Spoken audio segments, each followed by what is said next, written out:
Is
it my link? Is it my YouTube? Is it my Zoom?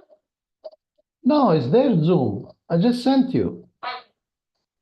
Oh, You can come in if you like. Keep chanting and for 2 minutes.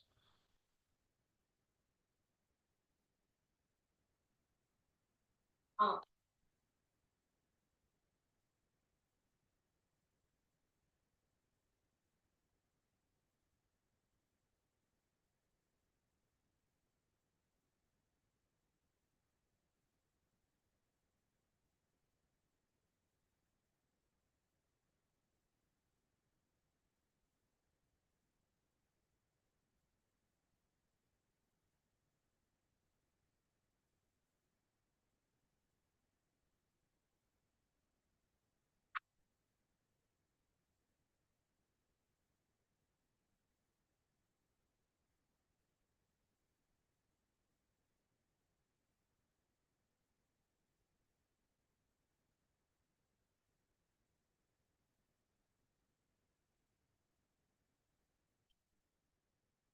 So, okay.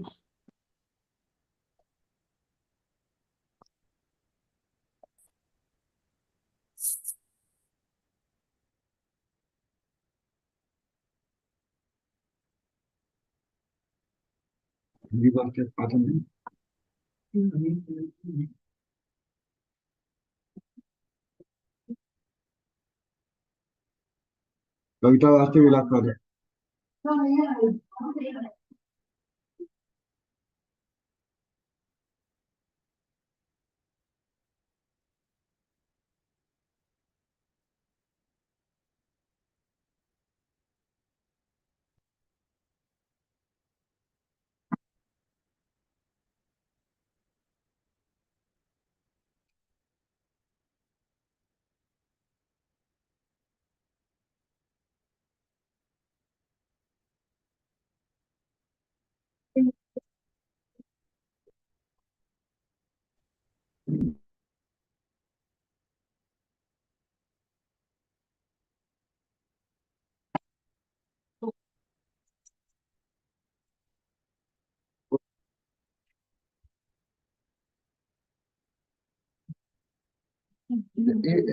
एक तो करते हो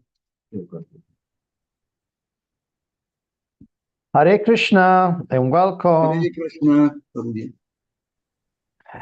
Hare Krishna, Prabhuji. Kindly Krishna, accept my humble obeisances. Vanchakalpadravasya kripasindhuvasya patitanam paramyo vaishnavibhyo namo.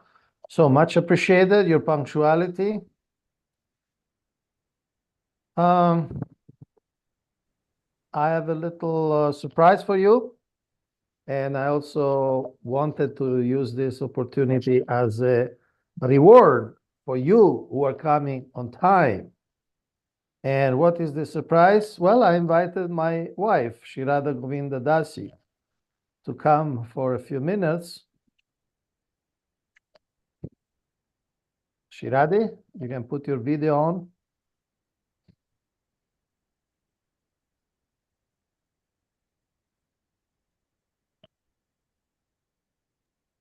Hare Krishna. So this is Shirada Govinda Dasi, a disciple of Jayapataka Maharaj. His holiness Jayapataka Maharaj. She's a Bhakti Shastri. She's also a Bhakti Vaibhava graduate with honors, I believe. And as I told you before, she's an astrologer. She's an author of many books, 7 books, I believe. And she's now in Denver, Colorado, United States of America. And for her, it's 9:30 at night. Yesterday means for her is still the 13th of January. So since I spoke about her books and so on, I also shared this seminar she gave at the ILS about the compatibility. I don't know how many of you had a chance to take a look. So I thought that although it's quite late for her, she kindly agreed to be with us. If anybody has 1 or 2 questions for her.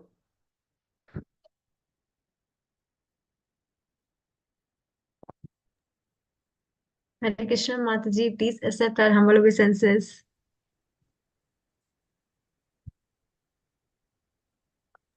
Okay, no question. Okay, you can go, Shiradi, no problem. They don't want. Okay.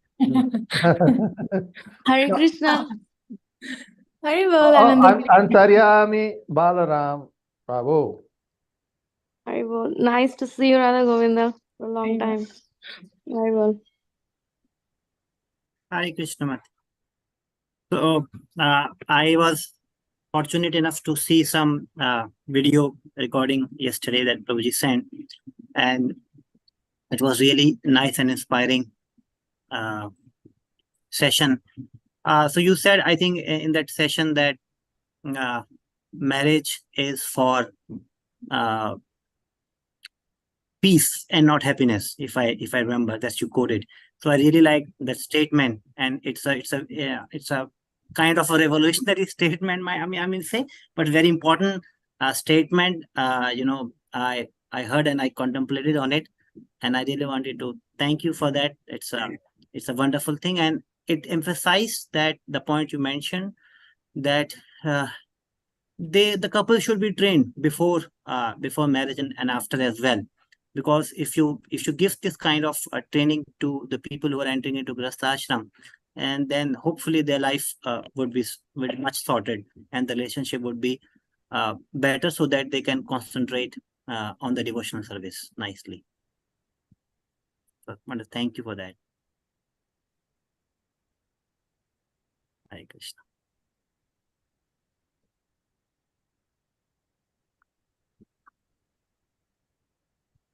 Also, Mati, I think you commented on the Rakshas Pravati and the Devik Pravati in that seminar, and I had this confusion that people who had this Rakshas Pravati are demoniac, and they're not good. But you clarified very well that they are, in fact, quoted the example of Radharani being that Rakshas Pravati. The idea is that they are more forthcoming and doing something to get things about it, rather than just reading, unlike the so-called Devik Pravati. So that's a very good thing, very good clarification I got, because I also used to think that, in my family, couple of people are of Rakshas Pravati. So I used to think that, maybe something some, something is wrong. Because this kind of information is not there, in general, in public, or in particular. So this kind of information really helps. And the last thing I think you really mentioned, which I really liked, was two things we devotees perhaps need more training and information. One is astrology and one is Ayurveda. So both Ayurveda and astrology, I remember you saying that these two fields require a lot of training. So wanted to ask, is there something that we are doing for the devotees, or is there any plans to conduct more trainings on Ayurveda and astrology going forward? Just wanted to ask. In terms of astrology, I have some courses. Like right now, I'm creating some course for some temples in America. They requested me to do for congregation in terms of harmonizing family life with partner and also with the children, with some elements. Like, for example, you mentioned about the Gana, right? So there's a misconception like about, if you're a Rakshasa Gana, you cannot get along, or they could. It's about kind of cognitive function, how they work. It doesn't have much to do with relationships. It's just that Rakshasa Gana people are a little bit more in the mood of wanting to prove themselves. If you can see, even in Srimad Bhagavatam, if we see the mentality of the Asuras or the Rakshasa, they always have a need to try to prove themselves. It's a concept, it's a mentality. It's not really by birth, right? It's not only like somebody could be born, like Prahlad Maharaj is born to Hiranyakashipu, the DNA is of Hiranyakashipu, but the mentality is like divine. So same way, there can be Devagana people, but they are aggressive, they are violent, they are very tamasic in how they relate in relationships. But somebody could be a Rakshasa Gana. I'm just thinking of like Radhanath Maharaj is Vishakha Nakshatra, which comes under the category of Rakshasa Gana, and there cannot be anybody more divine than him. So you can transcend. So anything, okay, astrology, Ayurveda, you can do it in Rajagun, Tamagun, or Sattvagun. So I think I have one of the courses I'm working on is about like, how can we see astrology in the mode of Sattva? No, because in Rajas Guna, we become dependent on it, right? Which is even Ayurveda. I know some of my friends, they're like so obsessed about, you cannot eat that and you cannot eat this and this. They become so body conscious in an attempt to live Ayurveda. And then even astrology can be like that. You can become obsessed about astrology instead of understanding that, come on, it's just supposed to give me information so I can be a better devotee of Krishna. We forget, right? So yeah, it's about whether it's astrology or whether it's Ayurveda, how do we approach it in the mode of Sattva or anything, right? And I was just thinking, like, one thing you mentioned about marriage is for peace and not for happiness. And then you said in the end, we can have better relationships. And I've been doing a lot of astrology readings, around here. And I did for Indian-bodied people. I did for people who are American, like one thing I've really found interesting is sometimes some people just cannot have happy relationships. Some compatibilities just cannot be better, meaning the relationship itself cannot be better, but we can be. So I was just thinking, okay, there is the pessimist, optimist, and the opportunist. There are three categories, right? So can I, Kantiya Prabhu, do I have like 5 minutes to explain something? You have 3 hours. No, that would be way too much, because tomorrow I have seva and I have class and everything. So I'm just going to show somebody's chart. Okay, this is like a chart of somebody, and this person doesn't necessarily have a good karma with marriage, but this person has enough credits to experience good things that marriage is supposed to give them. by their own, on their own. So I had this whole coaching session with this person, convincing that, look, your idea of the ideal husband is not going to happen. At the same time, this particular time, you will get a husband. And if you're clever, you're not going to become pessimistic, which is a risk in this person's case. She cannot be an optimist because, again, it's not indicated in her chart. But what she can be is an opportunist. Means take the opportunity. This person can get a Krishna conscious husband, like a spiritual husband. This person has that karma. She even showed me the compatibility of somebody that she wants to be with, and that person has a good character. Okay, but this person doesn't have good karma to feel fulfilled. So I was just explaining to her how to just take advantage of what is there, be an opportunist. Because sometimes, like you were saying, why is it that marriage is not for happiness? Because that's reality. You just, even with I've seen like most compatible charts, they cannot be happy sometimes. It's not because of the compatibility, it's because of the person, their scores, their worldview, their perspective about what life should be, what partner should be. It has nothing to do with the partner. It's like a kitchen, right? Those of you who cook, I always give an analogy of kitchen to people, like in this girl's case also is an example. So you may have an excellent kitchen, like perfect American kitchen. Like everything is like super and fresh boga and everything is of high class. The oven is like super and everything is perfect in the kitchen. Does it guarantee you a good meal? No.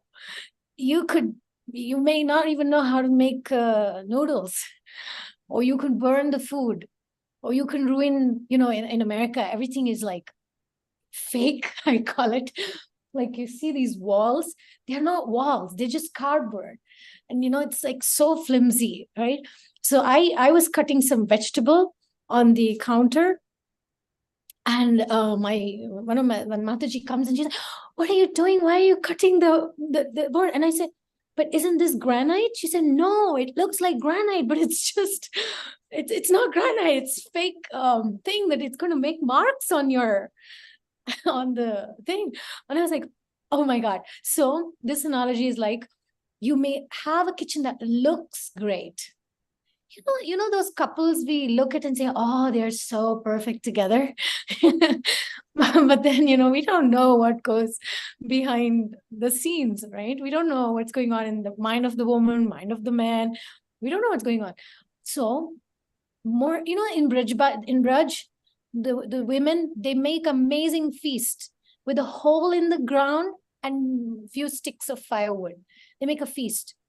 And then here, I'm looking at some of my friends, they have this fantastic kitchen. They never make rotis. They never make, I'm just saying, like, it's not about the kitchen. It's not about the kind of partner that you have or the compatibility, because it's a culture, Our Indian tradition, we were taught like that. It's not about the partner. It's about your capacity to cook. If you know how to cook, you can cook a great feast in any kitchen, even if it's a hole in the ground. But if you don't know how to cook, you can have the best of the best kitchens. You can burn the food, or you don't know how to cook, or, worse. You may make a great meal, and by the time you bring it to the altar, everything, you drop it down and everything is just wasted. So I often say compatibility is only 30% of the whole game. Actually, your capacity for relationship, meaning whether you're going to be an optimist or a pessimist or an opportunist, that will give you the result if your marriage will be useful in your spiritual life or useless. Because somebody can be having good compatibility, but they're always nagging, always complaining, always finding something that doesn't work. And people who look at them and say, come on, you have a husband or a wife that is not abusive. They're devotees. They have issues, but at least you got that. Look at people who don't even have that. No. In this case, the last point I say, good karma is a big obstacle in becoming a Krishna conscious couple. Because if you have two nice spouse and you're actually having like really nice romantic experience, all that, it becomes harder. But when there's some incompatibility, little, not too much, because too much can also little incompatibility, you easily come to that conclusion that this person is not going to make me happy. I think I should go to Krishna. So it's actually a good thing to not have that perfect, peaceful, happy life. And the peace doesn't come from the partner. It comes from within. Okay, I saw a hand or a question or something. We have Jagamata Sachi Mata right now. There was an end flashing before, but then it wasn't there anymore. Hare Krishna Mataji. Maji, thank you for this nice session. And I totally agree with you. The last thing you said that it helps you. Whenever I have some fight with my husband, I I push myself to do better sadhana, to do more service. I can't be happy in this world. I think that way. So thank you, Aditi. It's nice. Yeah, me Please too. consider also doing what your husband asks you to do, besides the sadhana and everything else. No, actually, Just consider that. we have fight when I ask him to do something and he don't do. So it's his fault. Yeah, of course, as usual. Okay. It's true. You know, the whole concept also of this Manglik, you may have heard a lot about this Manglik thing. Oh, basically, what does it mean? Manglik is a Mangal Graha. Mars is the commander-in-chief in our astrological charts. So when somebody has a strong Mars, they have a tendency to not take command from others. They have a tendency to like be their own, they want to do things that they feel inspired. So if usually they say, oh, if the girl is Manglik, you know, be careful, right? And then they say, if the man is also Manglik, then it's compatible. So the idea is not that you're going to make peaceful romantic life. The truth is, she's going to do her own thing. He's going to do his own thing. You know, you're going to go parallel. You're not going to like, there's not going to be that kind of, so it's actually a psychological point. So I could relate to Jagat Mata Sachi, what you said. Sometimes when I don't feel understood by my husband, then there is a tendency to want to do service. You know, like he's more the IQ type of a person. You know, he's like he's genius, brilliant intellectually, right? I'm more like the EQ category. So I'm more into like, so I may like, there are days, I am sorry, he's right here, but I have to say this because it might help the women in the room to kind of, you know, stay with that Krishna in the center concept. So there are days like I get lost in making garlands for Radha Madhava. And then I'm like taking 3 hours, 4 hours, complicating the design or whatever, right? And then my husband will come in the first hour and he'll see me making it. He'll come in the second hour and say, you're still making it. He'll come on the third hour. He'll be like, you're still not done. So, you know, the concept is like, he's like, you could have written a whole book in this time, or you could have written a chapter in this time. But this element of difference can actually help us, especially if it's devotional, obviously. Then it helps us come kind of closer. And you know, there are also things that he writes or speaks that I am like, don't do that. But he does it anyway, right? So the point is, if I keep Krishna in the center and I think, look, whatever Krishna wants, if Krishna wants me to do this, if Krishna wants him to do this, then there is real peace. No, peace has to come if only, you know, peace is possible only if we put Krishna in the center.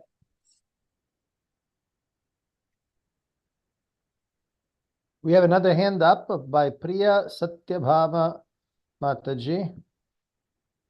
You know, it's freezing cold here. It's like minus 26 degrees. It's so cold. Yeah, please, Priya Satyabhama. Maji, the question I had, you have answered it already. I was just, wondering that if you're going to walk parallel, how do you come at a mutual decision in the center? If you Okay. just keep walking parallel, doing your own thing. But I think when you said that, that you keep Krishna in center, things become easier. So I think that answered my question. Yeah, the idea is not that, this is the man, this is the woman. We usually, my grandmother used to say, these days, people try to cram in 25 years of romance in 5 months. And then it's over, it's finished. And I remember my grandmother, she was married for 50 years and she would still not change her sari when my grandfather was around. That level of, I don't know what it is, sweetness, innocence, etc. So the idea is usually in these days, because traditionally there was the husband, wife, and then the family, right? The whole family was involved in the marriage. And now it's nuclear families. The woman expects that the man will be the father, the brother, the husband, the friend, the coach, the guide, the guru, the financial consultant, everything. We expect this poor Prabhus not to be everything. And then the woman is walking towards the man to make her fulfill, like we are walking like that. And then it's a clash. So if we want everything we have to be together in every decision, it's only going to cause problem. But if we find certain common things and we walk toward Krishna. So the idea is not to walk like this, clash, but to walk like that. So sometime this may happen if you're really lucky, and sometimes even that may not happen. You walk like that. And sometime this may happen, one wants, the other doesn't want. Sometimes this may happen and one wants, the other doesn't want. So there's all this interplay of how much, but as long as we don't do this and we keep going toward Krishna, whatever happens, and asking the Lord to open the door for the Lord to come in. Like 11th canto, no? There's a dialogue between Uddhava and Krishna. When Uddhava asks, why you didn't go and help the Pandavas? Why? You're supposed to be Apad Bandhava. And then you just saw Yudhishthira lose everything. Why didn't you go? And Krishna says, I was waiting at the door that they'll call me. So sometimes in our marriages, we're so absorbed in I am right, he is right, I am guilty. Oh, I should not have done that. I should. So much me. We don't even put Krishna at all there. And we don't call Krishna in. We think I can solve it. Or we become, for some women, we become codependent. We listen too much we want to please the husband. We want to be the good wife. I want to be a good disciple. I want to be a good devotee. We forget that it's not about us.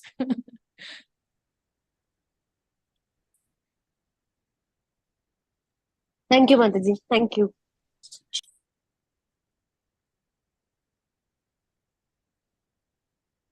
Mariami Balaram. So, Shirade, what time should we cut off? Your 10 o'clock? 6 minutes more? Yeah. Thank you. And Taryami Balaram, Prabhu. Okay. So one last thing I would like to say, will not take much of the time, but it is one of the things that you said is I'm going to implement is that one of the person you mentioned came to you and wanted to get married, and you told him to get the charts, fee and all that. And he said, even if the wife is not okay or the spouse is not okay, it's okay. It will help me become detached. And you said that, if you want to become detached, what's the point of getting into the marriage? You remain a brahmachari. So that's one of the comments I have also heard because I am also helping some service relating to the devotee matches. So people also come to me and they say that's all right.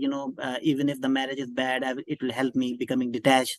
So that's one thing I learned, that that's not the way. I was initially I was thinking that maybe, the marriage is not right. Maybe he'll become detached.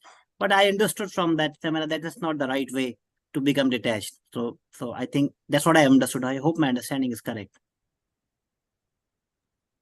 Yeah, I mean, we don't look for trouble. We got it plenty. We don't go and not look for incompatible service or incompatible people. We don't need to do that. Some of us have a tendency to do that. Sometimes, there's a mentality to look for trouble. So if you are one of that, then watch out for the patrons. And the second thing is, if we already have a spouse, they already have a particular nature, then we can be the opportunist to think that, Prabhupada in one sense, he didn't have a supportive wife, right? He didn't have that. So he just kind of was an opportunist in that sense, that he didn't pay much emotional attention in that regard. He just put his attention elsewhere. So if we have a partner, I mean, I'm telling you, no matter how much people have a desire, I want this and I want that kind of a man, or this kind of a woman, this and that, no matter how much we fantasize, people will get what the karma is. You know that statistically speaking, again, going back to the chart, if those of you who know a little bit about Jyotish, statistically speaking, only is the possibility of a woman finding a fulfilling husband is only 30, almost like 30, like 30%, around 30% women find fulfilling, because that's only possible if Jupiter is in Pisces or Sagittarius or Cancer. Every other house, the possibility is that the man is going to be a loser or some degree or another. So if women can only just accept that, understand that, and men also, they need to have Venus in right positions to have the karma, to have a woman that will be supportive, that will take care of home. And if he doesn't have it, that's why I feel like sometimes astrology can help. Even in my own life, I know what to expect from the marriage. I know what I will not get. It's not Konteya Prabhu's fault. It's my karma. So it really helps to distinguish, I want this, I'm not going to get it, but the frustration is going to be there. So how do I deal with that frustration? How do I make peace with that frustration? And how do I use that towards my advancement? So it's we don't look for trouble. We deal with the trouble that we already have. And we try to understand that it's my karma also. And of course, definitely Krishna factor, letting Krishna in so he can teach us whatever it is. It's not easy. All these things about marriage is very easy to speak and give advice, but every case is different. Every person's lesson is different. Every compatibility is different. Every kitchen is different. Everyone's ability to cook is different. So when we combine the two, but I always say one thing, you will never go wrong if you work on your cooking skills. Means you will never go wrong if you keep learning how to be in relationships, meaning becoming the right person within the relation, within the marriage.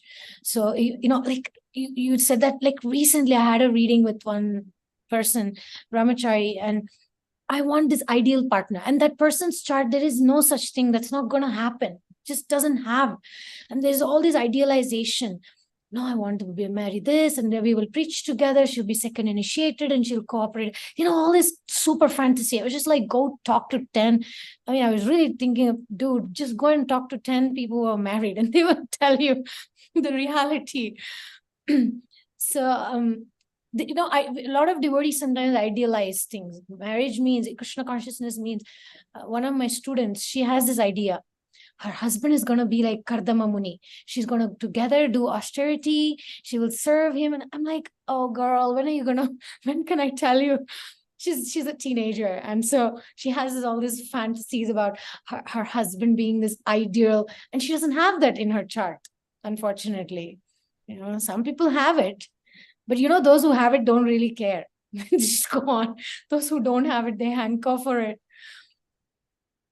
So we don't, it's case by case basis. It depends on our relation with Krishna, relationship, our cooking skills. I mean, it's an analogy, obviously. make a meal and eat it. That's what I usually tell people. Like, don't wait for the marriage to make the meal, make your meal, practice it, eat it. That's the goal. So I don't want to really cut more into her resting time. Sri Radha Govinda is also full day tomorrow. And she gives also the Sunday program tomorrow, because there it's, again, Sundays tomorrow. What time is the Sunday lecture? Noon. But I have some pujari service before that. And you know what's the topic for tomorrow? It's about karma and good karma, bad karma, who knows? But what time is noon exactly is the lecture? 12:30. Oh, 12:30. Well, then It'll be this one Denver, but that will be night for you all. yeah, it will be 1 a.m. in India. So But it will be recorded in ISKCON Denver YouTube channel. I mean, the class is going to be very basic because there'll be guests and kids, and so I'm going to keep it very like funny and light, and I'm going to do some book distribution. I have some strategies. I'm going to bring, like, I kept books here. I'm going to take these bunch of books, and whoever buys the whole bunch of books, I'm going to give them 10 minutes of astrology time, and the books go like that.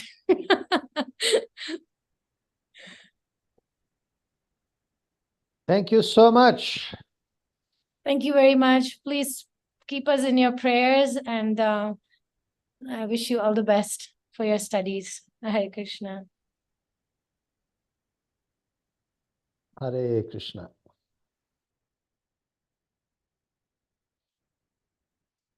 Okay. So I hope you appreciate this surprise with an expert in the topic. Thank you, Prabhuji, for doing that and sharing the link. It was really helpful, and I completely agree that that kind of training is required, not only for the people who are going to get married, but also those devotees who are married for 5, 10, 15 years. That training is required, and I still believe it's very, very important. Thank you. And I wanted to add something. Some of you have noticed I put something in the chat because you spoke about peace, you can see in the chat, Srila Prabhupada writes in Bhagavad Gita 18:5, Vivaha Yagya, the marriage ceremony, is meant to regulate the human mind so that it may become peaceful for spiritual advancement. And it doesn't mean peaceful in the literally meaning of the term, because there are so many troubles in Grihastha life, right?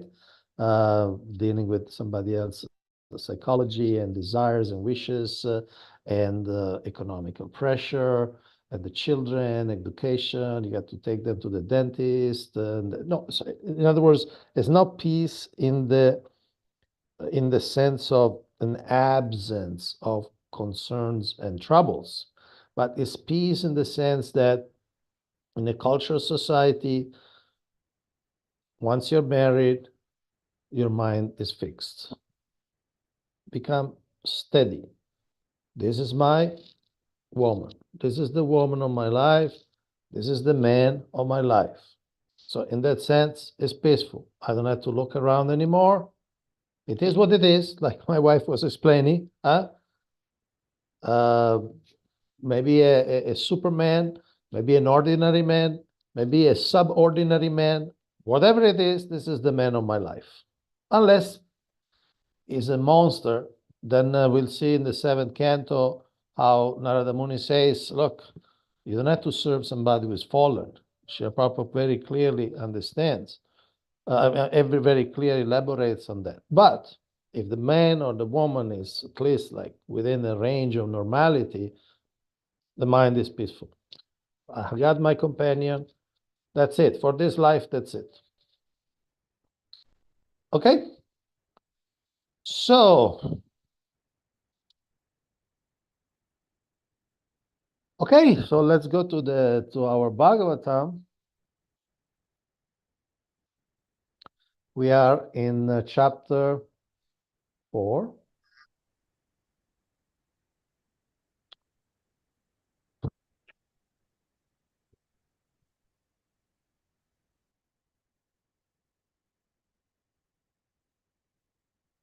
And let me get there. So last verse was 5, 4, 15, which is basically a rewording of the Gita verse that whatever a great man does, everybody follows. So we discussed that briefly. Text 16, what happens? Is that Rishabhadeva again in this mood of exemplary behavior? He listens to the Brahmanas. He is the source and the goal of the Brahmanas. But because he appears as a Kshatriya, then he listens to the Brahmanas. Although Lord Rishabhadeva knew everything about confidential Vedic knowledge, which includes information about all types of occupational duties, he still maintained himself as a Kshatriya and follow the instructions of the Brahmanas. Like that. Obviously, those Brahmanas were apparently very qualified, so he could actually listen to them and take their instructions and apply them. Unfortunately, today, many Brahmanas are not qualified. So they're not so qualified. So we need to be also kind of careful which Brahmana we listen to. But at the time, everything went smooth. I'm sorry if I'm not as good as my wife, but you know, what to do. By the way, I was thinking that later on in the 5th canto, there is a section that the Bhagavatam talks about the zodiac. So it's a short section later on. You might ask Bimla Prasad Prabhu to invite my wife to just speak about those few verses. Because sometimes in astrology, there are, not sometimes, always, in astrology, there are different opinions, even in the whole system of astrology. Some use sidereal, meaning the stars. Some use tropical, that means the zodiac. And some patterns that were, say, valid, say, 5,000 years ago, they're not anymore valid because the constellations change. So you can just cut and paste. Anyway, that's not my field. But anyway, you can consider. Hare Krishna. So Rishabhadeva Maharaj listened to the Brahmanas. Now, the Brahmanas need to be somewhat detached, because if you act as a Brahmana, as a preacher, as a teacher, you need some degree of detachment. Otherwise, you will obsess over your students, your disciples, the people you advise, when they don't follow your instructions. Because very often, people don't get it or don't have the capacity. Just like when you try to sell books. So many people just say, I don't have time, I don't have money. So many excuses, tamazic excuses, because they find money to buy things which are not 100% necessary, and they find time to watch TV and do so many other things which are not necessary. So when you are a Brahmana, you need to be detached. Detached doesn't mean not interested, disinterested. Detached means that, look, my duty is to tell you the best thing for you. Then you may do it, you may not do it.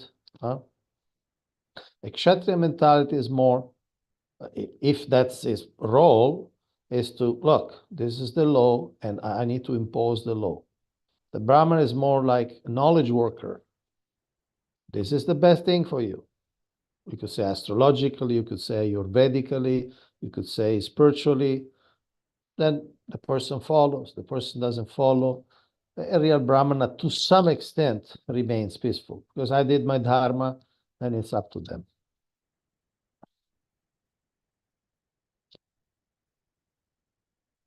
So, next verse, what happens in next verse? He performed all sorts of sacrifice 100 times. So even externally, practically, of course, was a different time, was a different method of self-realization, apparently. But he did those things. He did the effort. He did the effort, and the Bhagavatam say he satisfied Lord Vishnu in every respect, and everything was first class. The priests, the time. He says that the priests were all young and faithful, and the prasadam was offered to all the demigods. Sometimes this is an issue that in ISKCON, that's my observation, my experience. Sometimes the relation with the devatas, sometimes it's not understood 100%. Because, like for instance, in the Nectar of Devotion, one of the principal Rupa Goswami is praying is that we should never disrespect the devatas. They're higher than us. They're doing a very important service for the Lord. They often see the Lord face to face in many opportunities. There are descriptions in the Bhagavatam, and they live much longer. And so, sometimes I see some devotees a little bit immaturely, they're really like, they become anti-devatas. Now, we are not anti-devatas. We are not, yes, of course, when you talk about exclusive devotion and developing love, we want to develop love for Govinda. Govinda Adi Purusham, Tamaham Bhajami. But doesn't mean that we develop hatred for the devatas. Also, why we don't want to develop, we are not working on developing love for a devata, because most devatas, basically everybody besides Lord Shiva, they are all positions. They're not the eternal identities. You can see in the 8th canto when Shukadeva Goswami speaks, and he will say, and this person will become Indra, and the next person will become Indra, next person will become Indra. It's like prime ministers or ministers. Today, prime minister is somebody, tomorrow will be somebody else. And it's valid for the all government of the country or of the universe. So sometime, I remember once a sannyasi I appreciate very much. A guru sannyasi has been GBC many years. And he was in South India, and it happened to be attending a yagya by a Madhva Brahmana. Now, Madhvas, I don't know how many of you are familiar with the Madhva line, how many of you have been to Dupi. Anyway, because my wife is from that background, I have a little familiarity. So the Madhvas have a very, very close relation with the Devatas. Much more close than the Ramanujas, much more close than the Gaudiyas. One thing some people say, maybe because Madhvacharya saw what happened to Ramanujacharya, they tried to kill him. The Shaivites tried to kill him. He had to go in exile, so he kept a relation. But the other thing is, philosophically, it's all very compatible. In other words, you understand them as servants. Like, for instance, there are some singers of bhajan in the Madhva line, and they start with Ganesha bhajan, then they do Shiva bhajan and so on, and then they come to Krishna. It's just like we start the day with samsara prayers. We start glorifying the Guru, right? Because we take the Bhagavatam, Sarvadeva Mayo Guru, in the Guru all the Devatas. Otherwise, technically we should go through the Devatas, but because Sarva Deva Mayo Guru. Then the Guru is representing all the Devatas, so we start from the Guru. Okay, but not because we want to disrespect the Devatas, it's just that, yeah, we have the Guru, you have all the Devatas. The Guru is good. So this sannyasi was there, and the Brahmana, Vaishnava Brahmana Madhva was doing the yagya, and he was offering, you know, to Shiva, Ganesh, and then this sannyasi even interrupted the yagya and say, "Hey, you're a Vaishnava. How can you worship Shiva? How can you worship Ganesh?" And that Brahmana was really confused and perplexed. He said, "What? This is what we do. We do for 800 years, but that's what we do." So sometimes ISKCON devotees become a bit too much in being anti-devatas. I mean, we should not be at all anti-devatas. Of course, we need to explain to people that, like Krishna explained in Bhagavad Gita, people of small intelligence try to get something out of the devatas, and it's temporary. So why do that effort? Better to do the effort to go and solve completely the problems of material life and be transferred to the spiritual world. But that is not the fault of the devatas that they don't have the power. Okay, so Srila Prabhupada says here, a Vaishnava worships the demigods in relation to Govinda, not independently. And our Lord, Chaitanya Mahaprabhu, gave that example. When he went to South India, he went to all the Shiva temple, he went to all the temples. See, if the Ramanujas, because they have a historical conflict with the Shaivas, some Ramanujas, they don't even enter in a Shiva temple. It's like a rule. They don't enter in a Shiva temple. But Gaudiyas, following Mahaprabhu and understanding, they go. They respect the devatas. We may not accept the prasad of the devatas. But some temples, famous temples like Puri Jagannath, all the prasadam for Jagannath is given to Bimla Devi, right? So it's Mahaprasad. It's Mahaprasad of Jagannath, but it's Mahamaprasad of Bimla Devi. Even in Calcutta, there is this famous Kaligat temple. It's a Kali temple, but actually she only eats the prasadam of Radha Krishna. There's a Radha Krishna deity, everything is offered to Radha Krishna, and then is offered to Kali. Many people don't know these things. Sometimes even devotees don't know these things. Okay. So I see many devotees, they have a very, we could say, healthy relation, mature relation. Maybe they were devotees of Shiva before, and so they still have Shiva on the altar, but it's fine because they understand that, yeah, Shiva as a great devotee, as a great acharya, actually as a head of the sampradaya, yeah, so they have Shiva on the altar, and there's really no problem. Rukmini Harisevini Devidasi Mataji. Prabhuji, I want to ask one question that when we offer the bhoga to Lordship, and then we can offer to Prabhupada and the Guru Parampara. We can do like this. That will become Mahamaha.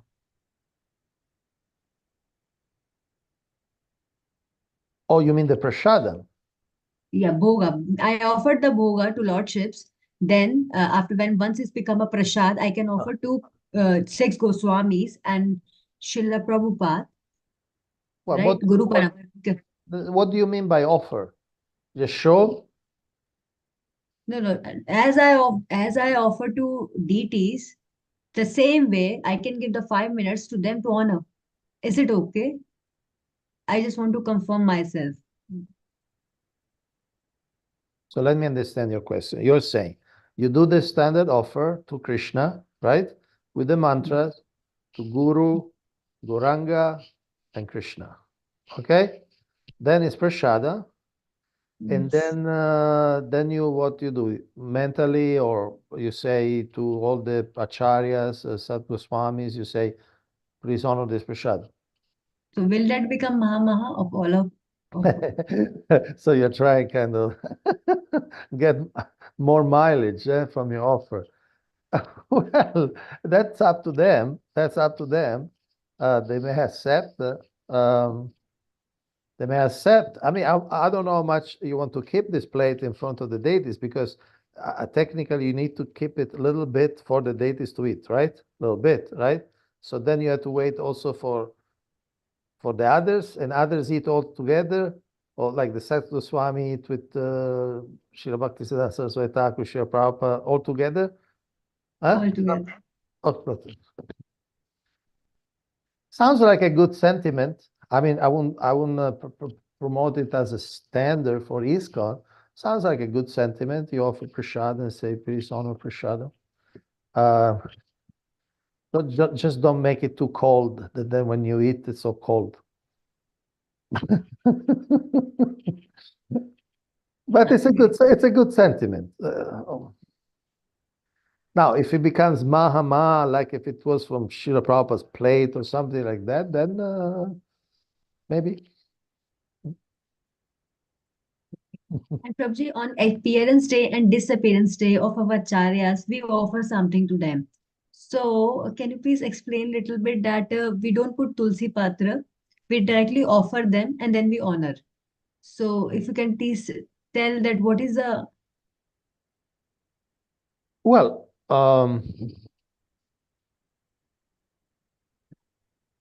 see, when you offer something to the Guru, he will also offer to Krishna, right? And so I frankly, I never heard that because you offer to Guru, you don't put the Tulsi Patra. The Guru is going to eat only when it's prasada, right? The Guru Yes. is not going to eat when it's boga. So if you, it's like actually even practically, when the Guru is present physically, some Gurus, they say, okay, say some Gurus travel with the deity, right? And so they say, okay, give me boga, I'll offer to the deities, right? Yeah. But some gurus may just think, no, just give me, you offer, do the whole thing, and then you give him prasad. So in any case, the guru will take prasad from Krishna, and in any case, to offer to Krishna, you need to put the tulsi. So that's my understanding. You may want to ask some expert pujari, which is their field of expertise, but that's my understanding. So even if, okay, it's appearance day of Srila Bhaktisiddhanta Saraswati Thakur, then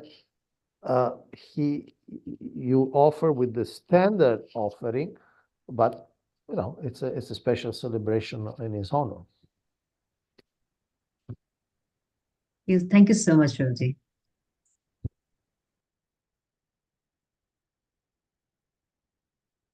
Okay, so any question about the devatas, demigods, something you see in ISKCON that maybe you don't agree, or some question, anything on the devatas?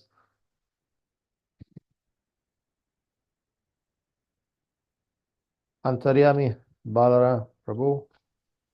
Prabhuji, generally, I'm just reconfirming what I've been hearing, that if anything that has been offered to a demigod, say Hanuman, and if it comes to us, then we offer, just pay obeisances, but do not honor it. That's the idea that we have heard, that though it is it's a prasad kind of thing, but since it has been offered to a demigod, so we do not eat it. So I wanted to confirm what's your. That's also my understanding. I don't have a what you call official policy statement, but that's also my understanding, that if somebody just offered to Durga or say Ganesh, we may not accept that prasad. We honor it, but we don't take it. At the same time, Hanuman is not a demigod. Sorry, but Hanuman is a great devotee. So I would expect they will do the same. You offer to Hanuman, he will offer to Lord Ram.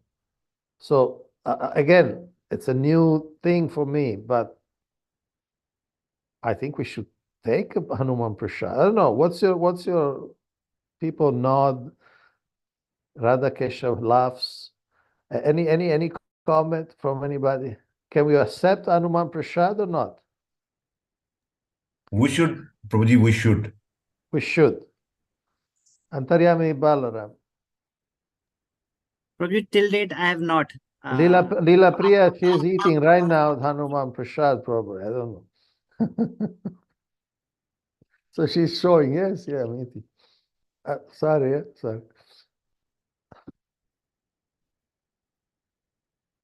I mean, I never heard that we cannot take Hanuman Prasad. I don't know.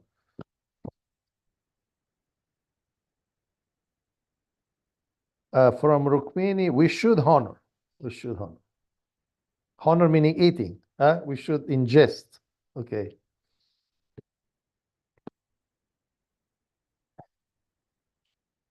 If you have doubts, speak with higher authority.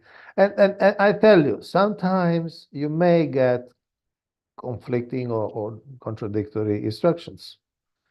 It's normal because, again, these things are not like published. There's no published policy. I don't remember reading anywhere in the Srila Prabhupada books that says accept or don't accept. But so you need to kind of extract the principle and see. My understanding, Hanuman is a devotee. He will offer to Lord Ram in his form. He may not be there with the bell, but I don't know what he say. Jai Shri Ram. I don't know how Hanuman eats. Okay, but probably it's a prasad. It's Vishnu prasad, Vaishnava prasad. So.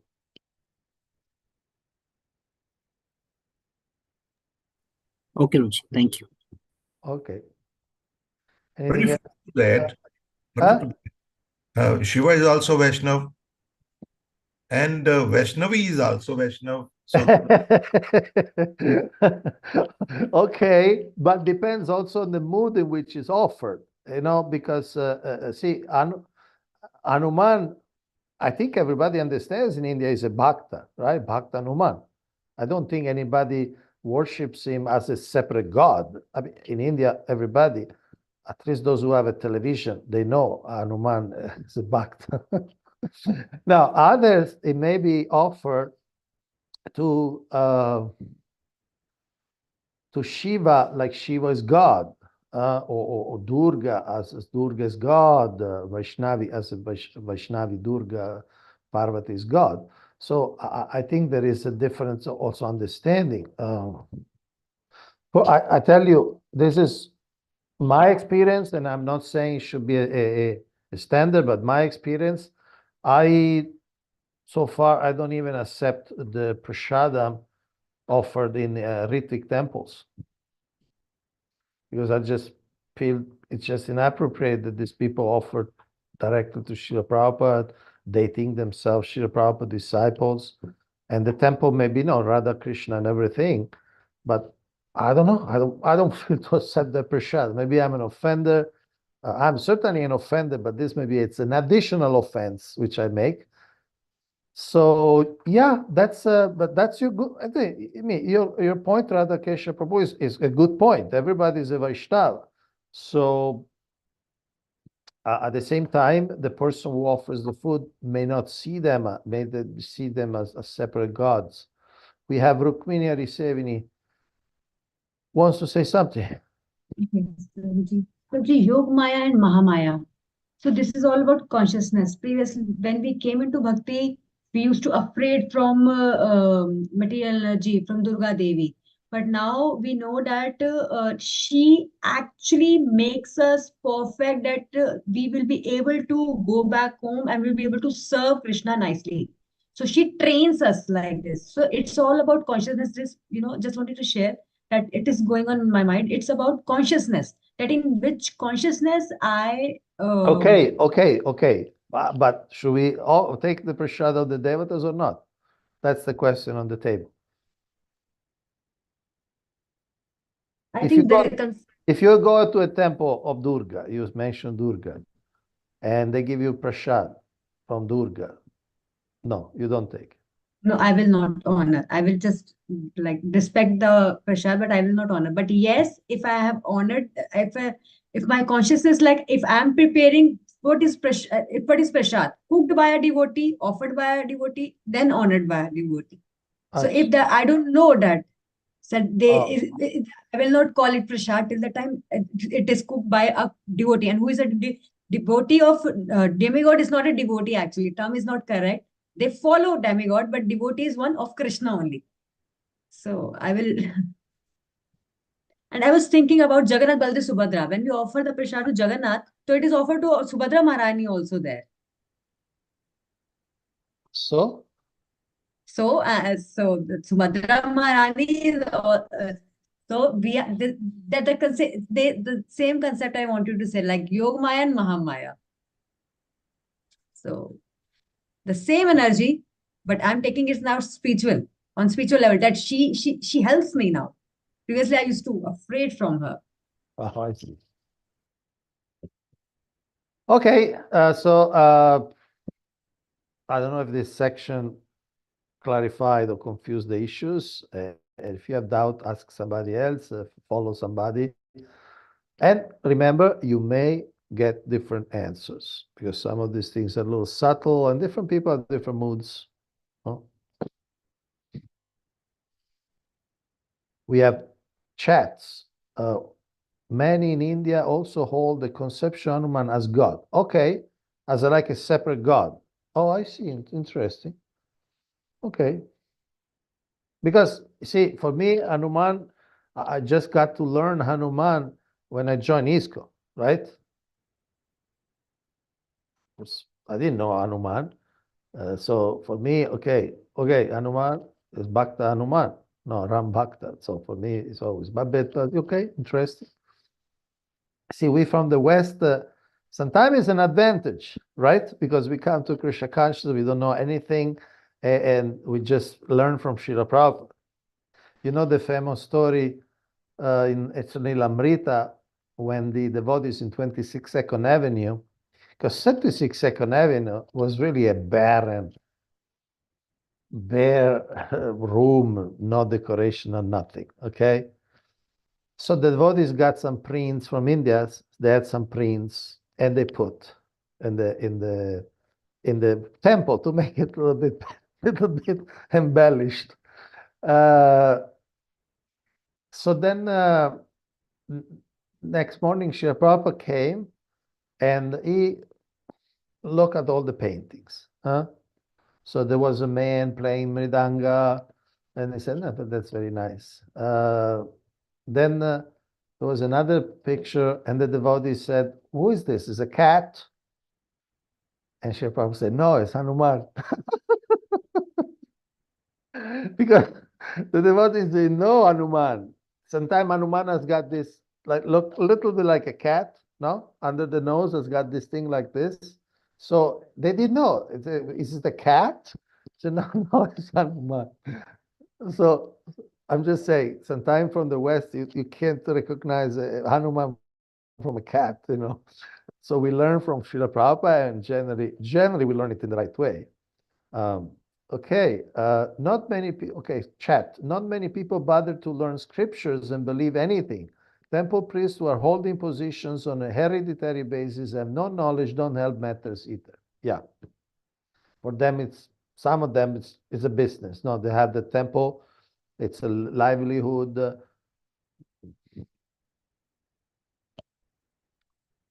Okay. You know that story talking about Hanuman? You heard about Vijayanagar? This was the last big Hindu empire. And astrologically speaking, there was a day which was very bad for the king.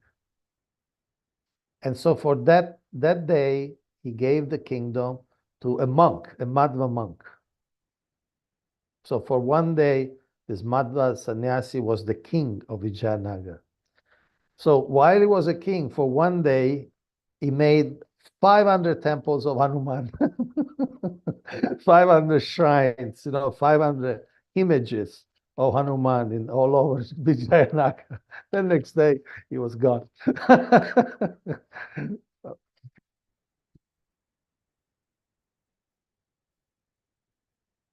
Hampi, yes, what's called now Hampi, yes. Giriraj Das Prabhu says that may be the problem in accepting demigod prasadam from Hanuman, then to Lord Shiva, then to Durga, and so on. Okay, so you decide what you want to do. Ask your people you trust. Let's leave it all open.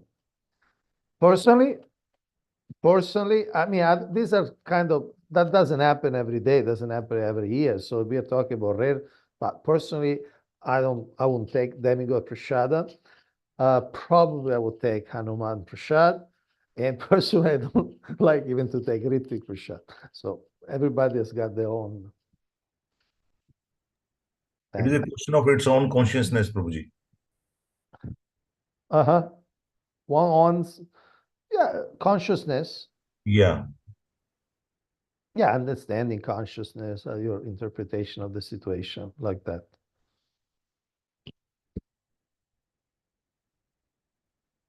Also, like in Mayapur, Srila Bhaktisiddhanta Sarasvati Thakur established, you can see in Yoga Pit, the Shiva temple, but because Shiva is a Kshetrapala Shiva. Also Parvati Devi, many of you have been to Mayapur at the Jagannath Mandir. So about, I don't know, 10 years ago, 15 years ago, there is Jagannath Subhadra Baladev Sudarshan Chakra. Then there is an old Shiva temple, which now they just recently renovated. Before was just under the tree. Now they made a little temple. Next time you'll see a new temple. And then there is this temple of Gauranga and Simantini Devi. So it's Durga Devi, they're in meditation, and then Gauranga appears to them. You know that? You've been there? Maybe some of you have been there. So, in fact, I remember there was some discussion, because at that time I was involved with the planning of MIPE and so on. There was some discussion, Devata, so what should we do, la la la. So there was some discussion, but finally, it wasn't really the discussion if to have or not. It was more like what kind of permission we need, what kind of resolution we need, something technical like that, procedural. Okay, so, but obviously Rishabhadeva had no problem. And so prasadam was offered to all demigods. Srila Prabhupada translation makes it clear. The prasadam was offered to all the demigods. The Sanskrit, it's maybe not so clear. Vivida Uddesha, worshiping different demigods for different purposes. But Srila Prabhupada kind of, I wouldn't say sanitizes the translation, but he just said, prasada was offered to all the demigods. Okay. Then, so this is another glory of Rishabhadeva. He did all these sacrifices. And then text 18, there are this interesting concept of horse eggs and flowers in the sky. The idea is that people were so satisfied, they were so just overwhelmed by the love of the king that just nobody was asking anything. It's like, when you take a big feast, then after you don't ask for any food. In fact, somebody asks you, give you some food. No, sorry, I'm full. No, so people were just happy, so happy with what they had. They're happy with their king, and it's a real relation. You see, we don't have a king, although some Indians treat Modi as if he was a king, but that's you and your relation with your government. I won't comment now. So, but the relation with the king is real, and that's why people have so much. Like it's almost like in the DNA of the human beings. I remember this devotee, Pragosh Prabhu, GBC, is Irish, but he's also GBC of England, but he's Irish. So there was a time when the Queen of England, a few years ago, visited Ireland. And the people started saying, wow, she's so nice. She was 85 and she came. Maybe we should also become subjects of the Queen. Just like out of sentimentality, you know, between Ireland and England, there was a war. England first was dominated by Ireland, then Ireland became independent, but the English kept the Northern Ireland. So much bloodshed, so much, look, it's 100 years and more of troubles. But somehow when the Queen came, people feel, oh, maybe we should also become under her. And Australia, a few years ago, voted because Australia officially is under the Queen, which doesn't mean much politically, but it's just a cultural connection. And there was a vote in Australia. Should we remain under the Queen or not? And the Australians said, yes, we want to remain under Queen. And some people just didn't understand why. What the Queen has to do with Australia, which is the other side of the world, and the Queen doesn't have any way political power. So what's the point? So it seems really that there is a psychology in the human beings that they want to have a king, they want to have a queen. Once I was in Bangkok, and it was my first time. I was in a bus from the airport to the city, and this driver had the photo of the king inside the bus. And then we stopped at the traffic light, and he bought a garland. There are people selling stuff at the traffic lights. So he bought a little garland and he put it to the king. And I really could notice he really loved the king. He was not doing out of just formality. He really liked the king. Now, the son of the king died. His name was Rama the Fourth. But the king died, and the son, people like him much less, because he's much less qualified, but anyway, so it seems that there is a connection. And in this case, people were so happy with the king.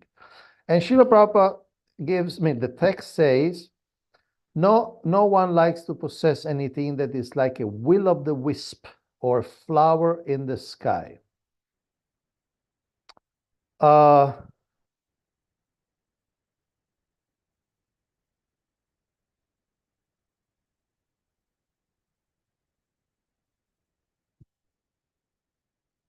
you know what's a will-o'-the-wisp? How many know what's a will-o'-the-wisp?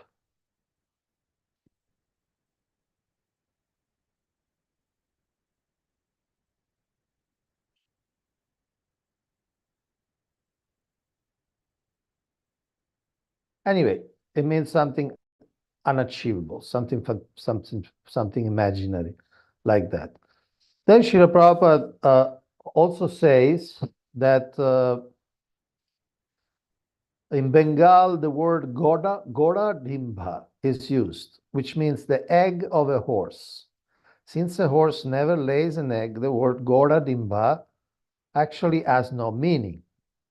In Sanskrit, there is a word, ka pushpa, which means the flower in the sky. No flower grows in the sky. Therefore, no one is interested in asking for ka pushpa or goda dimba. During the reign of Maharaj Rishabhadeva, people were so well equipped that they did not want to ask for anything. They were immensely supplied with all necessities for life due to King Rishabhadeva's good government. Consequently, everyone felt full satisfaction and did not want anything. This is the perfection of government. If the citizens are unhappy due to bad government, the heads of government are condemned. During these democratic days, monarchy is disliked by the people.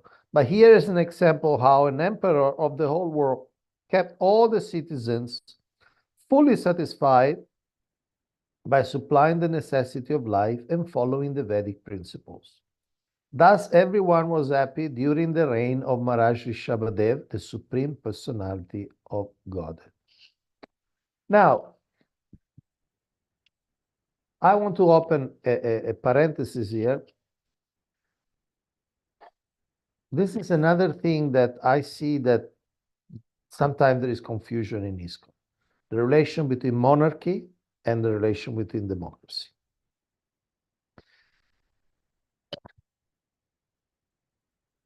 Some devotees believe that purports like this one or other things Srila Prabhupada say about monarchy, or Srila Prabhupada say democracy means demon crazy, right? You all heard that, not demon crazy. Some people believe, some devotees believe that actually Srila Prabhupada was promoting monarchy as a viable system for today. Now, frankly, that's not my understanding. He was giving the example how Vedic monarchy, like in the case of Rishabhadeva Maharaj, like in the case of Yudhishthira Maharaj, they were very, very happy kingdoms.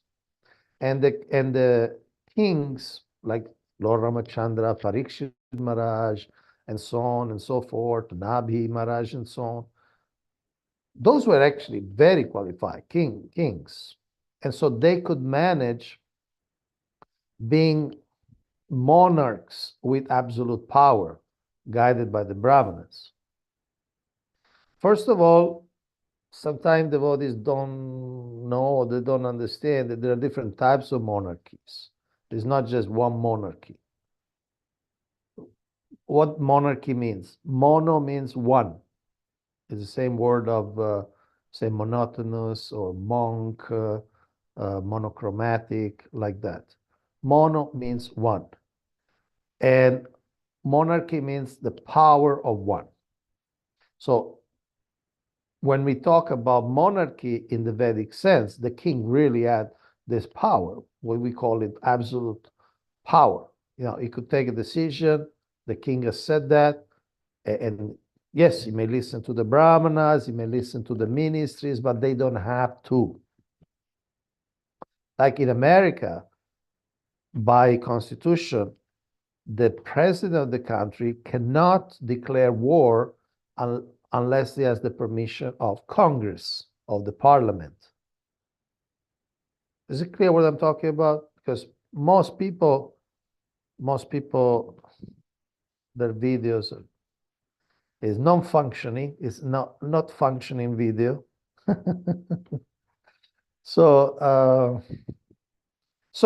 But actually these kings really had power. But some monarchies don't have any power. It's called constitutional monarchy, meaning, yeah, there is a constitution, there's a parliament. The king is more like a unifying figure for the state, but it doesn't decide anything. Like the England, like we mentioned, England. There is only a ceremonial function of the king. Now there is a king, Charles III. So there is a ceremonial thing that, okay, there is a vote, somebody wins the elections, and okay, the king gives the assignments. Okay, you form the government, but it's just formal. You cannot just not do that. So we will see, even in this chapter later, that Srila Prabhupada speaks about democracy as a possibility. In other words, my understanding, and then you can hear from different people, just like with the Devatas Prashada, you will hear from different people different things. My understanding, that Srila Prabhupada accepted democracy with all its faults. Democracy, it's a very faulty system because who votes are very unqualified people. Who votes? Very unqualified people. I remember here in Mayapur that was a devotee, Mataji, very simple Mataji. She works in the big kitchen and she's initiated, and I'm sure she's a very good devotee, but very simple. I don't even know if she's illiterate or what. And there was elections here in Bengal, and she was saying to my wife, she was saying, oh, they told me that this red one is good. No? And the red one means the communists. No, the hammer and sickle. the communist symbol. You know, Bengal was in communist rule for decades. And she doesn't know anything about politics. She doesn't know anything. And maybe some neighbors, they say, no, this red one, the symbol, this red one, they're good. And maybe you have a Vaishnavi, initiated devotee in Mayapur who may vote communist because she doesn't know anything. Or another election I heard, there was in Mayapur, and different parties do different campaigns, vote this, vote that. They go around with the amplifier, vote this, vote that, da, da, da, da. They put all these little banners. I mean, this happens all over India, but I see it in Bengal. And then I heard that at the poll station, the communists were just handing out 100 rupees. They say, okay, I give you 100 rupees, give me the vote. And these are simple. Of course, this was a few years ago, so it could be like 500 rupees today, okay? So these are simple people. They work in the fields, as carpenters, you know, they're poor people generally. You know, okay, you give me 500 rupees, I vote for you. What do I care? You see, so this is the system of democracy, more or less, plus not only the people are generally bad or ignorant, they don't know anything about politics and policies and everything. But sometimes even the candidates are very bad. Even the candidates are very bad. So even if the people were qualified, say, okay, whom you choose? Sometimes the choice is very, very limited. Okay. At the same time, Srila Prabhupada, for instance, in a letter, he said, well, in America, you have this good system, very nice system of democracy, and so Krishna conscious people can capture the government. If people are Krishna conscious and a devotee runs for office and it's a good devotee, then yeah, you could vote for a devotee.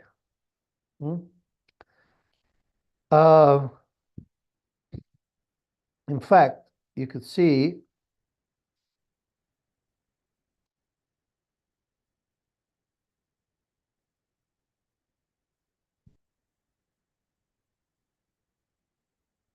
we will see in the next chapter, where Srila Prabhupada say, at the present moment, the world is inclined toward the democratic process.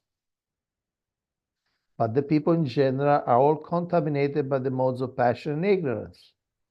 Consequently, they cannot select the right person to head the government. The president is selected by the votes of ignorant Shudras. Therefore, another Shudra is elected, and immediately the entire government becomes polluted.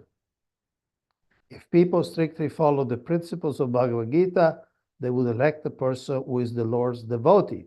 Then automatically there will be good government. So in other words, if there are enough people who are Krishna conscious, they will vote for a Krishna conscious person. And there's no rule that the preaching, the propagation makes enough people Krishna conscious, God conscious, Dharmic conscious, that they will elect a person who is also God conscious. Any question about this?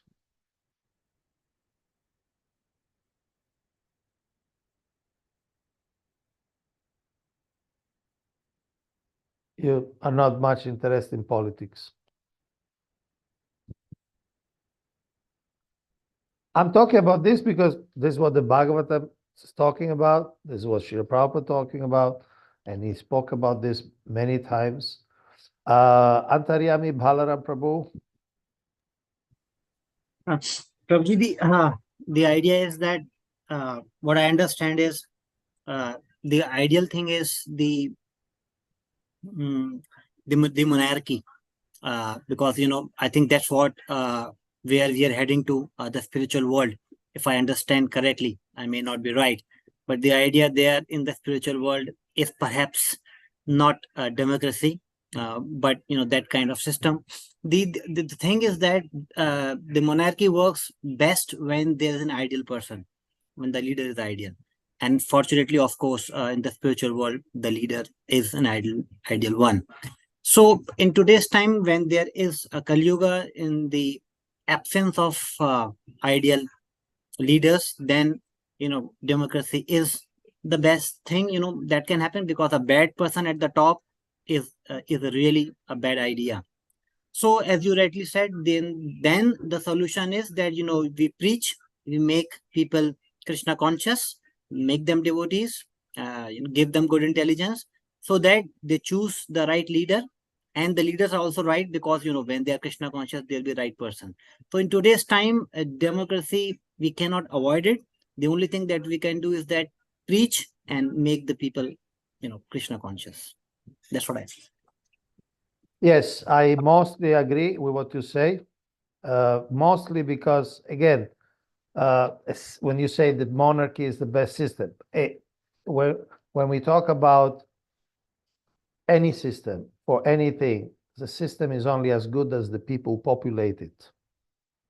So, as you said also, yes, if the monarch is good, yeah, it's good because he has power. He doesn't have to go through opposition all the time. He doesn't have to convince millions of people and this and that.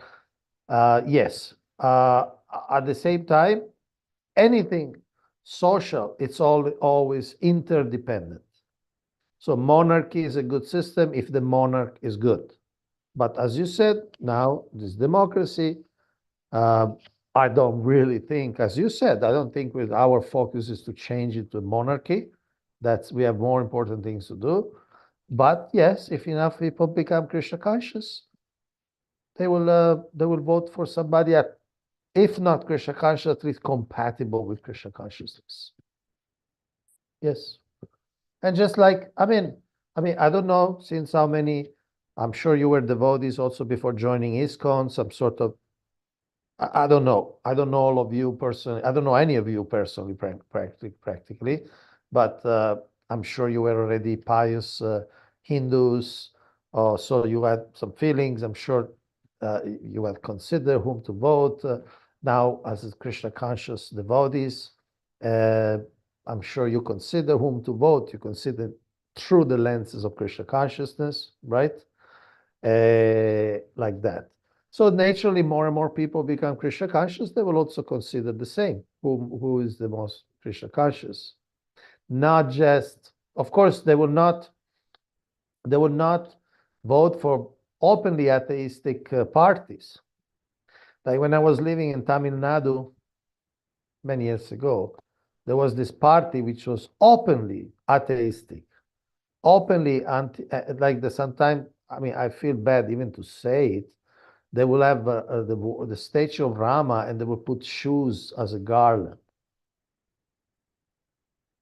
Really, openly atheistic, openly anti-Rama, anti-God, like that.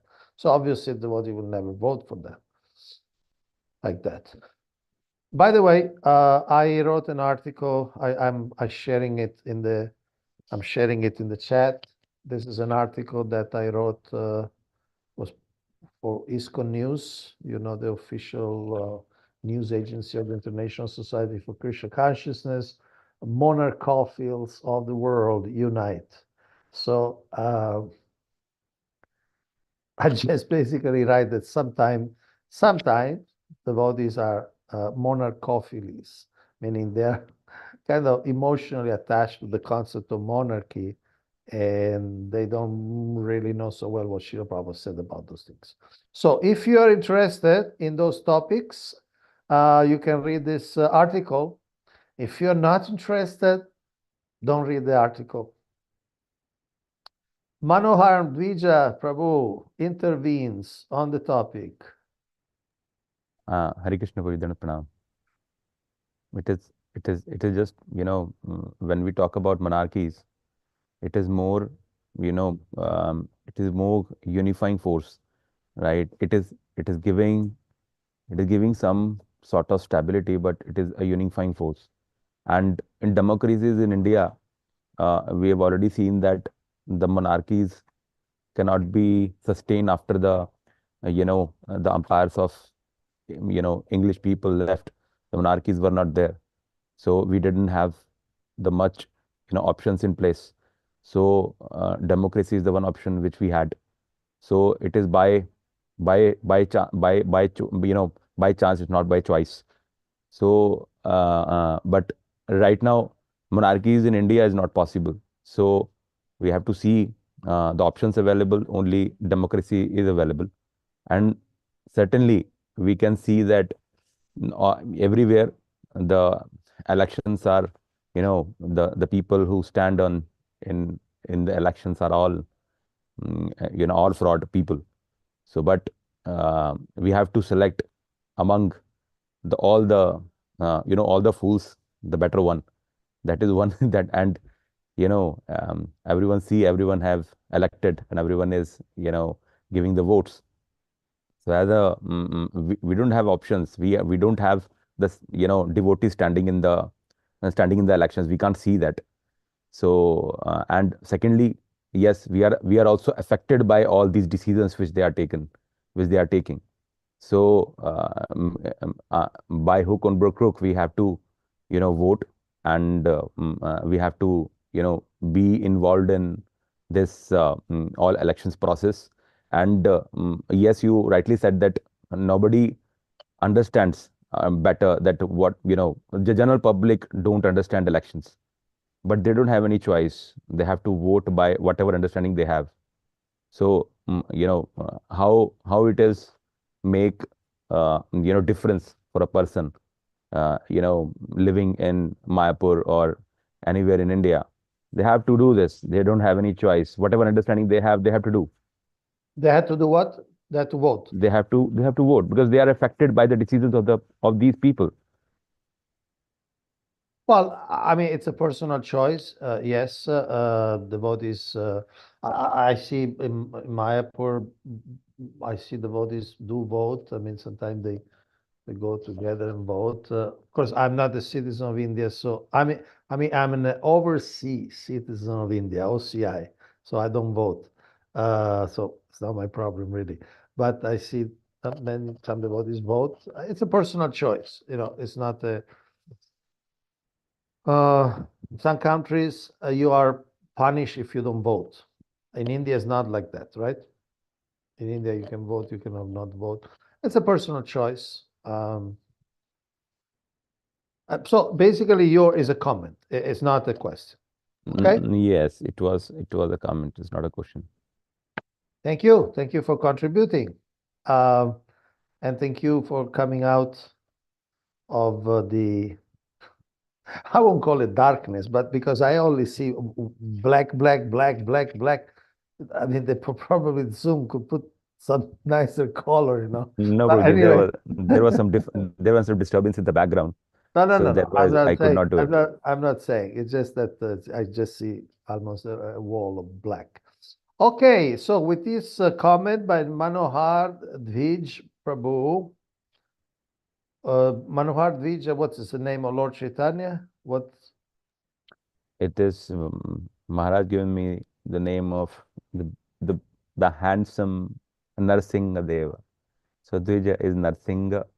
So the name. Acha. Oh, okay. So the mind attracting Nishingadev. Wow.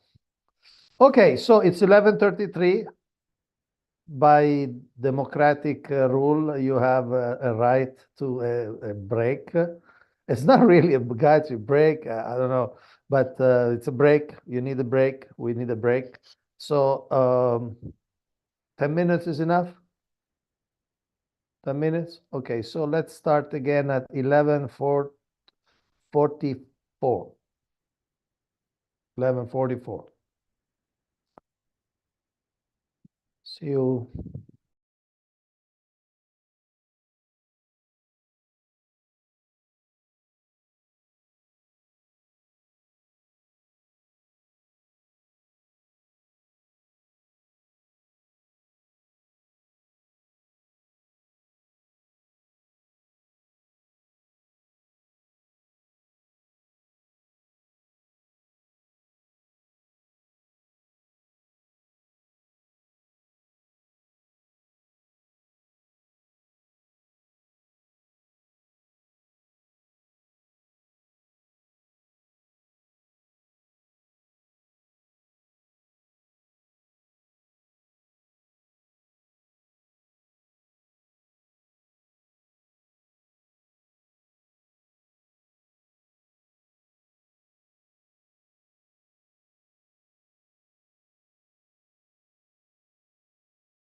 Hare Krishna. So let's resume our work, our study.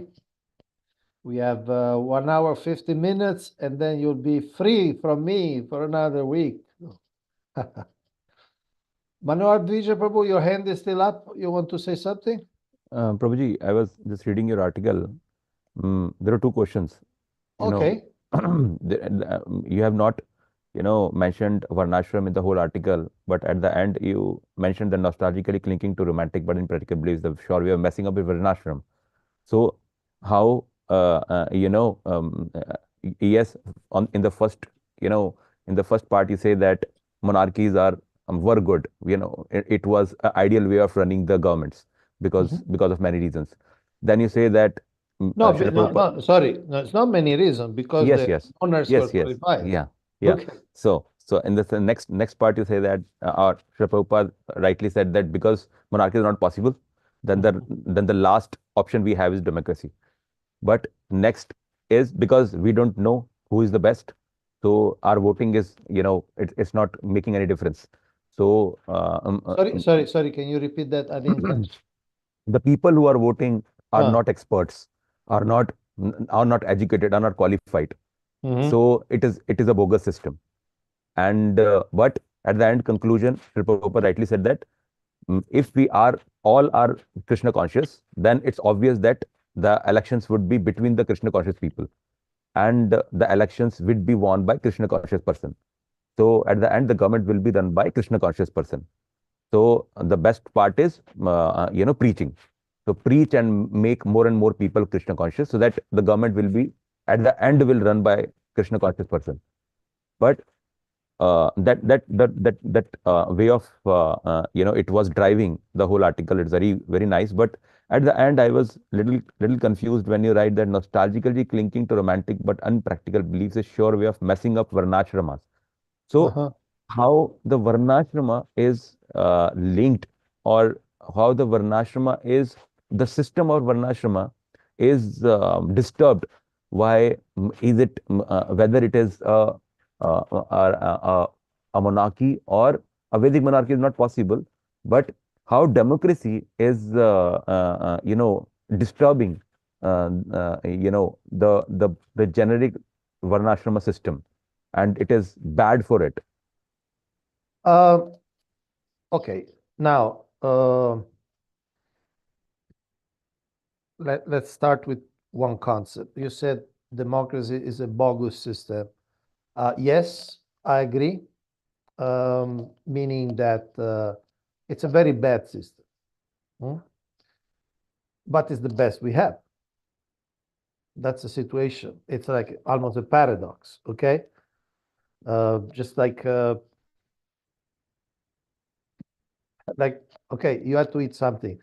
Maybe for some reason you only have, say, a 5-year-old chapati, 5 days old chapati, or you have a 40 days old chapati, okay? So they're stale, they're dry, but before the 4-day old chapati is better. Obviously, a fresh chapati cooked on the fire 1 minute ago would be better, but between the two is better the 4-day old chapati. So we understand. Something may not be ideal, but it's the best you have. So let's also understand that democracy as a system, if it works well enough, like peaceful transfer of power, and it's we could say liberal democracy, not an illiberal democracy where people, the parties do whatever they can to grab votes, like with gerrymandering and things like that, which is really corrupting the democratic process. But let's not get into the details. Democracy, people in the democracy, you're all Indians, and you're all, I think, in the voting age, meaning you have the vote, the right to vote. You have power. No, as an India, this is the largest democracy in the world. You can see, okay, there is such and such person in the government. After 40 years, you can decide, yeah, I like how this person, this government, this party is ruling India. And if I'm happy, I'll give the vote again. If I'm not happy, I'll give vote to somebody else. So that's, in one sense, that's the beauty of democracy, because people have to somehow do something. People in power, somehow they have to do something good. If not because they're good, because they have, if they want to keep power, they have to do something good. They have to build roads, they have to put lights in the road, they have to build schools, they have to do something good, you follow?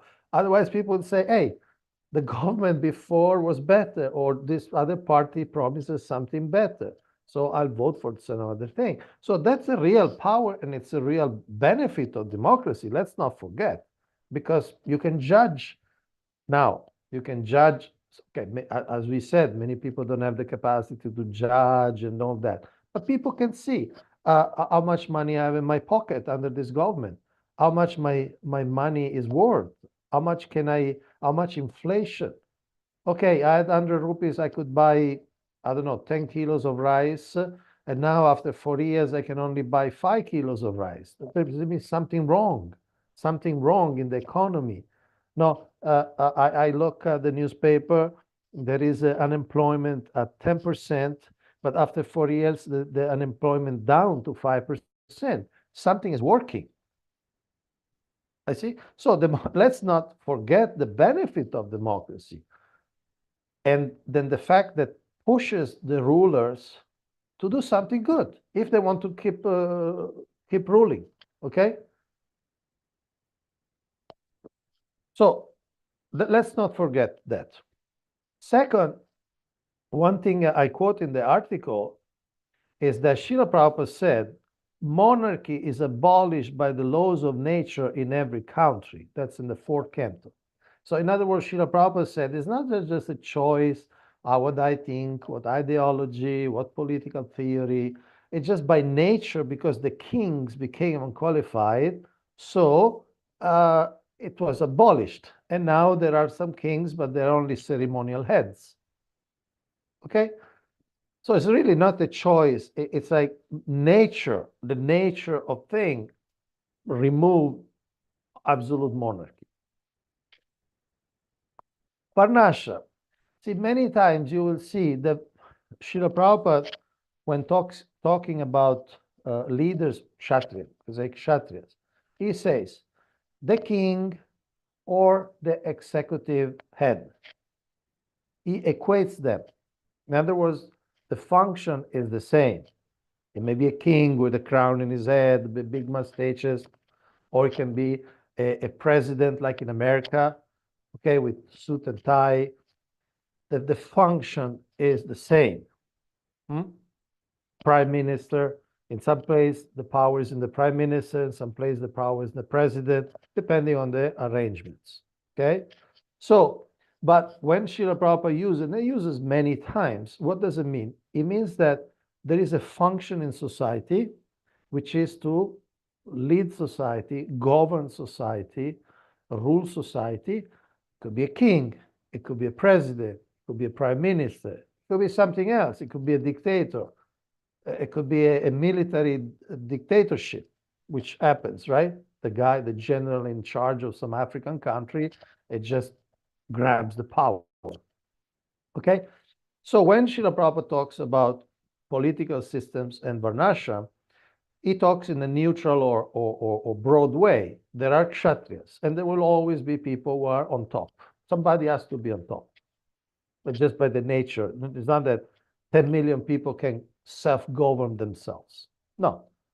Some people will be plumbers, some people carpenters, some people agriculturists, some people businessmen, some people teachers, some people priests, and then some people will rule the country. It's just the law of nature. Okay. So when we talk about Varnasha, we talk about the essence, not just the form of these different Varnas. It's like a priest, maybe a Christian priest. He may be an Islamic mullah, maybe a Buddhist monk, but it's the Brahminical function of society. Okay? So when we talk about political power, there is that political power function. Maybe qualified or unqualified. That's different, but the function is there. Just like the body, because the body. Arvind Charan Prabhu, could you mute? Thanks. So just like the body has got 2 legs, 2 arms, 1 stomach, 1 head. It could be healthy or unhealthy, but that's the body. Okay. So is that more clear? In other words, Varnashram is there everywhere because everywhere there are dysfunctions. So in terms of kshatriyas, in terms of rulers, it may be democratic rulers, it may be monarchical rulers, it may be something else, but somebody has to be in charge. At the end of the article, I say, mature, healthy Varnashram ideas cannot remain anchored to sentimental, obsolete notions. Because a political system was working 5,000 years ago, it does not mean it would work now. Nostalgically clinging to romantic but impractical beliefs is a sure way of messing up Varnashram. In other words, you have a system like monarchy, which, according to Srila Prabhupada, by nature, by the arrangement of Prakriti, who is ultimately under Krishna, by nature doesn't work anymore. If we just say, no, monarchy is the way, then we mess up Varnashram. And we mess up really severely, because imagine India, okay, it's a democracy. Is it perfect democracy? No, fine, but it's a democracy. So people have the power to elect their ruling party, who rules in the parliament. Now, if it was a monarch, if you're lucky, you get a good monarch, fine. But if you get a crazy man, like say you have Putin in Russia, okay? It's really, I think the man is really insane, okay? So you get a person with absolute power, and then he starts, look at Putin. He has basically absolute power. And then he sends, just to conquer this Ukraine, he sends hundreds of thousands of Russian youth to die. For what? For nothing. So at least, say, for instance, if Russia would be, say, a real democratic country, okay, you do a crazy war, so many people die, but then I vote you out. Like they did, if you remember, during the Vietnam War. The Vietnam War was so unpopular that the Lyndon Johnson, the president, did not even run again for election. Because he knew he would lose. He did not even run again. People were so frightened with him. Okay, so at least that's the power. Okay, you make a war. People don't like the war. Okay, you cannot be president anymore. So if we, as devotees, believe, no, monarchy is the best system, I think it's a nostalgic notion. It's not real Varnashram. It's more like an imaginary idea, oh, monarchy was so beautiful, but it's not practical now, because you get people, you may get an absolute autocrat that destroys the country. Like, say, Zimbabwe, right? For many years, it was this, not monarchical technically, but there was a dictator, and they just ground the country into an abyss. So I don't know if I addressed your question. If I didn't, please ask again what is not clear. In generic, if I say as a devotee, you also said that I don't vote, right? So from a devotee, I don't vote. I cannot vote in India. I don't have the right. No, okay. Oh, I got it. I got it. I got it wrong. When I was in Italy once, I went to vote. Okay, it answered my question. Thank you so much, Prabhu. No, I'm not saying that devotees should not vote. Indian, I don't have in India, I don't have the right to vote because I'm not an Indian citizen. Yeah, thanks. Okay. Okay. The basic conclusion of the article and of this is that sometimes devotees may not grasp that when Srila Prabhupada says democracy, demon crazy, democracy is bad, it's true, but it's not saying that therefore we should not have democracy. He's saying democracy is bad, but we have the democracy, and sometimes he says very nice because it's an opportunity. You know that this you might have heard about this Satya Gopinath Prabhu. He was a temple president. He was actually very successful leader in Andhra Pradesh. He opened different temples, Anantapur, and so many places. And then he became a politician. So he had to step aside from all the ISKCON responsibilities, and then he ran for election. Somehow he lost. They didn't vote for him, but he was there. He was there campaigning with the BJP. And as far as I remember, I saw a photo. He was having tilak, like ISKCON devotee dress, and everybody know he was ISKCON. But it was as a politician, he wanted to become elected. He didn't get it there. Who knows? Maybe next year. Who knows? I mean, next election. Probably Srila Prabhupada approved, at one point, approved the creation of political party in the US, right?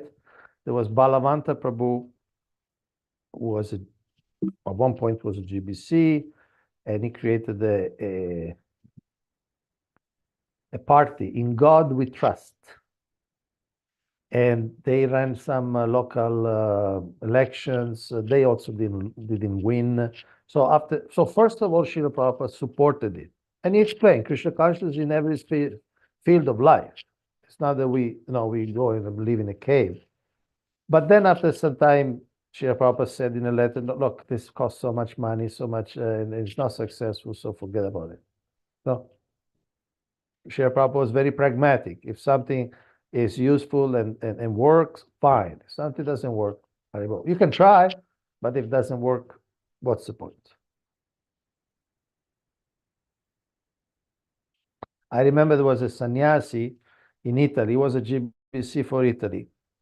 And I had a friend who was very much into politics. Okay. So he asked this sannyasi, say, look, I'm thinking to go the political way. And this sannyasi said, okay, but in 25 years, you should become the prime minister. Can you do that? Of course, nobody can say yes, right? I mean, nobody can be sure. But in other words, you should have a result, not that you just stay in this very muddy, very murky atmosphere for decades, and then you don't get anything really. Okay, you are just one of the many, and you don't have any power. So I'm not saying it's an absolute instruction. I'm just giving as an example. Okay, you enter politics. At the time he was maybe 30-year-old, like that, a young man. So he said, look, okay, but in 25 years you need to become prime minister. Then it's worth.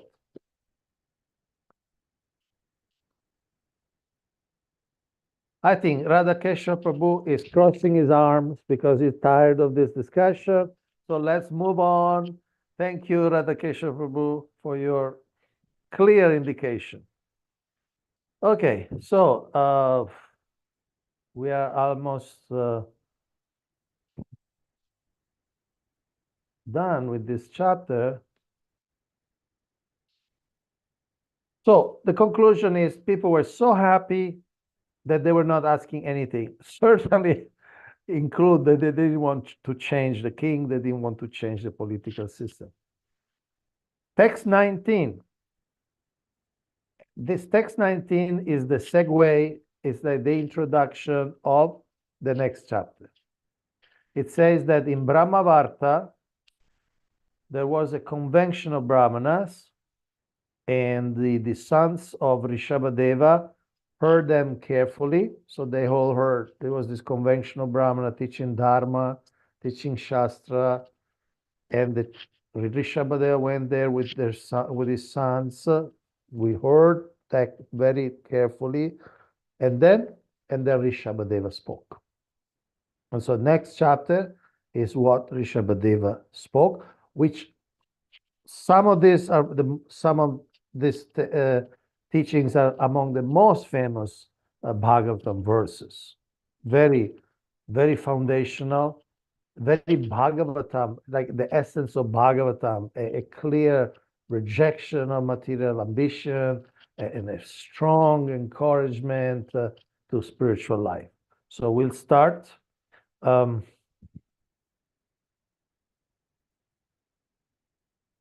Get there.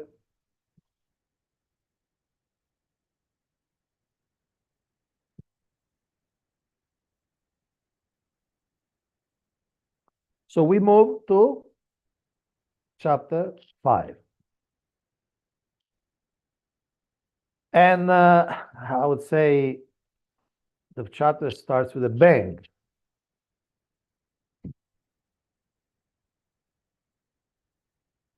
Nayam deho deha bhajam riloke kashtam gamam harate vibhujame tapo divyam putraka yena satvam shuddhedyasmat brahma sukyam tvananta. Very famous verse. Srila Prabhupada spoke from this verse, and of course he quoted it many times. I'm sure some of you may know it by heart or must have heard many times. I like very much the structure because in one verse says so many things. First of all, it says, those who got the human form of life.